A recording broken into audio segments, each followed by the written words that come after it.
Is Vladimir Putin using hybrid warfare to destabilise the EU?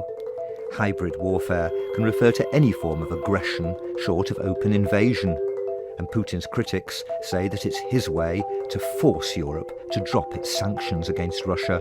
Russia's interest in breaking up Europe is clear, and it uses a variety of means, everything it can do possible to achieve this breakup. So what's Putin actually accused of?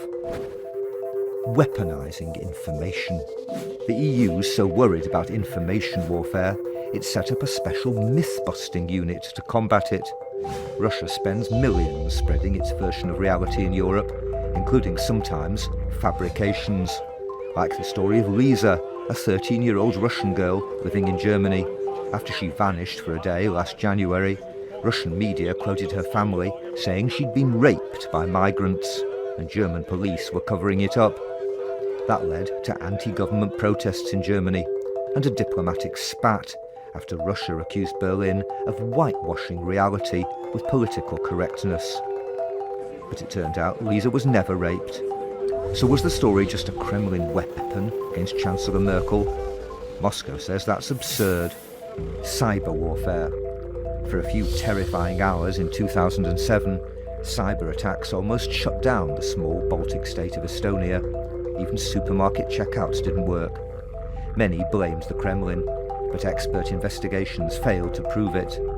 Last year, cyber attacks were reported on the German parliament and Bulgarian state websites, with Russia widely suspected. But again, no actual proof. Political warfare.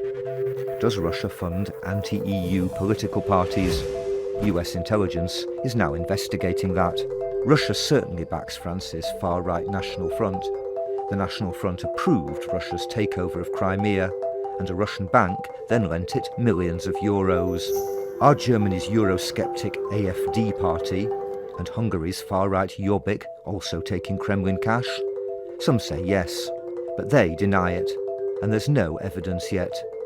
In any case, the Kremlin says, both sides play the same game. Europe has long tried to spread its views in Russia and other former Soviet states. The West calls that soft power.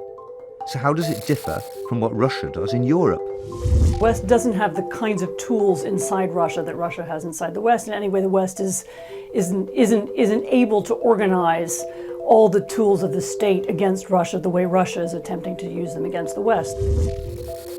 No comparison then, Russia's critics say. Hybrid warfare's a reality.